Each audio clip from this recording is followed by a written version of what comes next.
Y otra vez el software nos manda el capítulo 1. Es sumamente difícil poner en un contexto jurídico lo que está pasando en el Ecuador en 15 minutos. Necesitaríamos por lo menos unos 3 o 4 programas. Así que si nos escuchan nuestros amigos de Kitoco, que son los que nos proveen el software y toda esa vaina, y si nos pueden aumentar el espacio de los podcasts a 45 minutos o una hora sería muy bueno. Caso contrario, voy a hacer un esfuerzo pedagógico, épico, para poner en contexto en 15 minutos. Capítulo 1. Derecho constitucional. Si tomamos en cuenta los criterios de que la Constitución existe una sola y el Ecuador es un país constitucional desde el año 1830 y las últimas reformas constitucionales efectuadas en el año 2008 y con sustento jurídico publicadas en el registro oficial, el artículo 120 de la Constitución del Ecuador le faculta a la Asamblea del Ecuador a fiscalizar lo hecho por el Poder Ejecutivo, el Poder Judicial y cualquier función del Estado ecuatoriano, según la norma constitucional 120.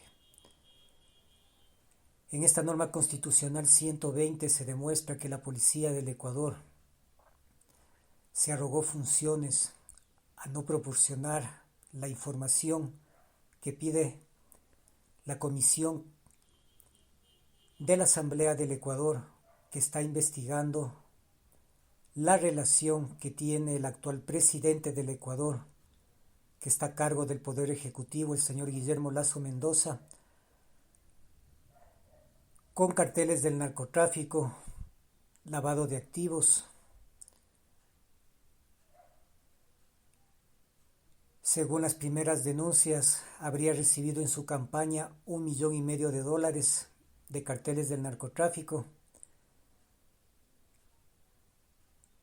Y todos estos delitos no solo tienen responsabilidad política para un juicio político que puede acarrear la destitución, sino responsabilidades penales. Las responsabilidades penales las norma el Código Orgánico Integral Penal. Y una de las responsabilidades penales que está afrontando el actual presidente y su cuñado y el amigo de su cuñado es una clara y evidente asociación ilícita para el tráfico de estupefacientes, lavado de activos, entre otros delitos penales. Sin tomar en cuenta los delitos penales que también fueron archivados por la Asamblea del Ecuador, en lo que se llamó la investigación de Pandora Papers, que evidenció que el presidente del Ecuador tuvo y tiene cuentas en paraísos fiscales y que no podía ser candidato para presidente del Ecuador, y lo más grave, no podía ser posicionado por la Asamblea del Ecuador como presidente legítimo. En esto se evidencia una complicidad de los asambleístas que le protegieron al presidente en la investigación de Pandora Papers. Es muy sencillo saber cuáles son los asambleístas cómplices. Basta acudir a los archivos de la Asamblea y pedir una copia de la votación, en la cual, con nombre y apellido y número de cédula, los asambleístas le protegieron al presidente ecuatoriano de ser destituido. Hoy, la inercia,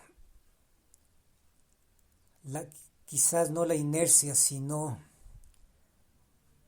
vendría a ser la acumulación de delitos del actual presidente del Ecuador, lo vuelve a poner ante la Asamblea del Ecuador en un plano fiscalizador por una investigación archivada por la Fiscalía del Ecuador con el argumento de no tener elementos de convicción Y bueno, la teoría del caso posiblemente la pondremos en un episodio 2. Y en una evidente complicidad de los altos mandos de la policía del Ecuador y del Poder Ejecutivo, ocultaron una investigación que fue rescatada por un portal web en su totalidad y que después de ser investigada demuestra los nexos causales. Y en esto hay que ser muy enfático. En una investigación y en una teoría del caso no existen coincidencias, ya que las coincidencias son presunciones y las presunciones son especulaciones. Existen evidencias que prueban los nexos causales.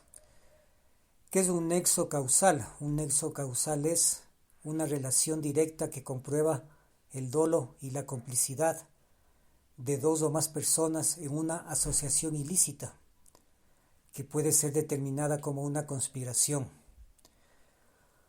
Un nexo causal directo es la relación entre el presidente Guillermo Lasso y su cuñado, ya que se entiende que tienen una relación muy fuerte al ser familiares. O una relación causal puede ser la amistad entre el cuñado del presidente y el vocero de la mafia albanesa. Estas no son presunciones ni son, como dicen, como saben decir, no hay pruebas. Es que no hay pruebas. Es que el informe carece de sustento jurídico. O como dice la fiscal del Ecuador, no existe motivación. ¿Qué más motivación jurídica en una investigación puede ser que el cuñado del presidente es amigo del relacionador público de un grupo de narcotraficantes? ¿Qué más evidencia? O sea, con una evidencia de ese tamaño, ¿cómo puede haber sido posible que la Fiscalía del Ecuador archive una investigación? Y mucho más si es que se comprueba con las primeras convocatorias y con los testimonios no juramentados que esa relación no es una telenovela de ciencia ficción ni una telenovela turca de Coavisa, sino que las primeras declaraciones que tendremos que anexar como evidencias incriminatorias directas comprueban esta hipótesis. Mucho más cuando el presidente del Ecuador no asiste a la asamblea para desvirtuar estas acusaciones, lo que es un claro agravante que demuestra que podía haber acudido con su abogado sin ningún problema, pero simplemente no decidió ir. Y si le sumamos a esto la declaración tácita en la cual el presidente del Ecuador, que no se esté asesorando políticamente con el presidente del Ecuador, tendría que tener un buen abogado, pero se ha conseguido a una mierda de abogado que es esta sociedad cristiana que le puso de ministro. El señor dice que no hay nepotismo. No. Ni al presidente del Ecuador, ni al abogado. La Asamblea del Ecuador no va a ser un causal de destitución por juicio político por nepotismo al presidente del Ecuador. La Asamblea del Ecuador y la Comisión lo que está recaudando pruebas y testimonios es para destituirle al presidente del Ecuador por su relación con carteles del narcotráfico, ya que existen evidencias que en su campaña los narcotraficantes le apoyaron con $1,5 millones. Y esta es la primera evidencia. La otra evidencia es la relación del señor Cherres con el cuñado del presidente, ¿Qué hace el cuñado del presidente poniendo puestos en centrales hidroeléctricas y en instituciones del Estado? O sea que el presidente le dio patente de corso a su cuñado para que haga el trabajo de manpower con los narcotraficantes y vaya poniendo en puestos del Estado ecuatoriano a las personas que los narcotraficantes le pedían. La situación es muy seria y mucho más serios son... Bueno, esto va a pasar a manos lastimosamente de la Asamblea, que sabemos perfectamente que protegerá al presidente ecuatoriano en el puesto de poder. Y otra vez entregados de medianoche como lo hicieron en el tema de Pandora Papers, en el cual se evidenció que el presidente ecuatoriano tenía cuentas en offshore y no puede ser presidente del Ecuador. Empezarán a hablar los asambleístas con las estupideces más grandes, con falta de criterio, demostrando su estupidez e ignorancia. Y votarán a favor de la no destitución del presidente de su cargo. Y una vez que voten saldrán a decir en los medios de comunicación, saldrán los analistas constitucionales,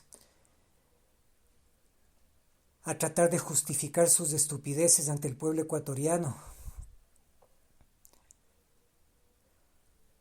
No me las doy de futurólogo, porque no lo soy. Pero por lo actuado en el tema de Pandora Papers se evidenció la porquería de asamblea y principalmente este movimiento Pachacútec. Y no soy racista, pero las cosas por su nombre. El movimiento Pachacútec en la asamblea es un conjunto de indios, indígenas, ignorantes y estúpidos, que parece que algún asesor político de la izquierda democrática les ha metido en la cabeza que son una fuerza política, pero que no saben ni siquiera leer y escribir y están como asambleístas. Este movimiento Pachacútec es la escoria más grande que puede haber en la política ecuatoriana. Yo lo sé y ellos lo saben. Bueno, he puesto en menos de 15 minutos en contexto y en un contexto jurídico lo que pasa en el Ecuador.